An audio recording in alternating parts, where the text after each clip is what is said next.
एक हरे भरे खेतों वाले गांव में एक बुद्धिमान भिक्षु रहता था। उस भिक्षु का सभ्य व्यवहार और गहरी समझ लोगों को काफ़ी आकर्षित करती थी और इसलिए लोग दूर दूर से उनसे मिलने आते थे। एक दिन एक परेशान लड़की उस भिक्षु का पता करती हुई उस गांव में आ गई। उसकी आंखों में अधीरता और बहुत दुख भरा था। वह बोली, मेरी धैर्यहीनता की वजह से मुझे बोझ समझा जाता है। मैं कोई भी वस्तु के लिए बहुत ही जल्दी विचलित और बेचैन हो जाती हूँ। मैं अपनी इस बेचैनी में शांति कैसे प्राप्त कर सकती हूँ? बुद्धिमान भिक्षु ने अपनी विनम्र आँखों से इशारा करके उसे पास के बगीचे में अपने पीछे चलने के लिए आग्रह किया। वह आम के पेड़ का बगीचा था। भिक्षु एक ऊंचे आम के पेड़ के नीचे जाकर खड़े हो गए, जो फलों से तो भरा था पर सभी आम कच्चे थे। वह लड़की पेड़ के नीचे रुक गई और पेड़ की शाखाओं को देखकर सोचने लगी। लड़की के मन में बस एक बात चल रही थी कि काश ये सब आम मीठे और पके हुए होते तो कितना अच्छा होता। तभी बुद्धिमान भिक्षु ने धीरे से कहा, इस पेड़ को ध्यान से देखो, यह स्वादिष्ट मीठे फल का इंतजार कर रहा है, लेकिन यह पेड़ इंतजार की आवश्यकता को भी समझता है। उस लड़की को कुछ समझ नहीं आया, लेकिन फिर भी भिक्षु से कुछ नहीं बोली और शांति से खड़ी रही। भिक्षु समझ गया कि अभी बहुत कुछ समझाना है इस लड़की को, इसलिए उसे और पेड़ के नज़दीक आने के लिए कहा।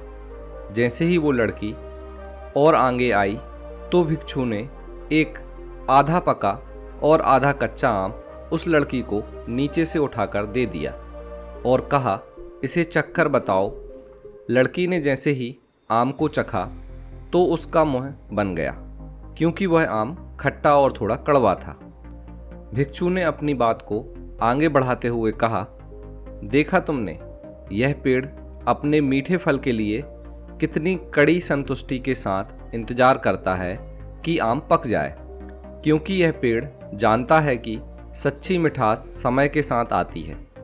अगर जल्दबाजी की जाए तो किसी भी फल का स्वाद कड़वा और अपूर्ण होगा। अब उस लड़की को अपनी अज्ञानता समझ आ रही थी और उसकी अज्ञानता धीरे धीरे समझ में बदलती जा रही थी। उसे यह भी समझ में आ गया कि इंतजार करना सिर्फ समय को बर्बाद करना नहीं है, बल्कि यह एक परिपक्वता का एक तरीका है जो आपके परिणाम को और बेहतर बनाता है।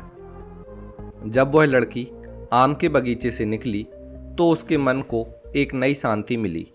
नए दृष्टिकोण को समझते हुए उसे यह समझ में आया कि जीवन के सबसे मीठे फल या कहें सुखद पल पाने के लिए इंतजार करना पड़ता है।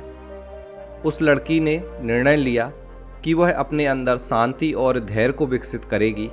वह अपने मन रूपी बगीचे में अपने हर विचार को पोषित करेगी, हर पल को स्वाभाविक रूप से खुलने की अनुमति देगी, ठीक वैसे ही जैसे पेड़ अपने फलों को पकने का इंतजार करता है। दोस्तों, हमें भी अपने जीवन में धैर्य को गले लगाना चाहिए।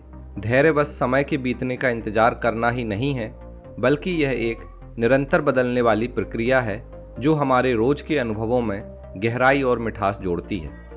धैर्य हमारे जीवन में शांति और संतोष की भावना को लेकर आता है और हमें यात्रा का आनंद लेने में मदद करता है। जैसा कि अंतिम परिणाम पर ही ध्यान केंद्रित करने की बजाय हम सफ़र के हर कदम का आनंद लें।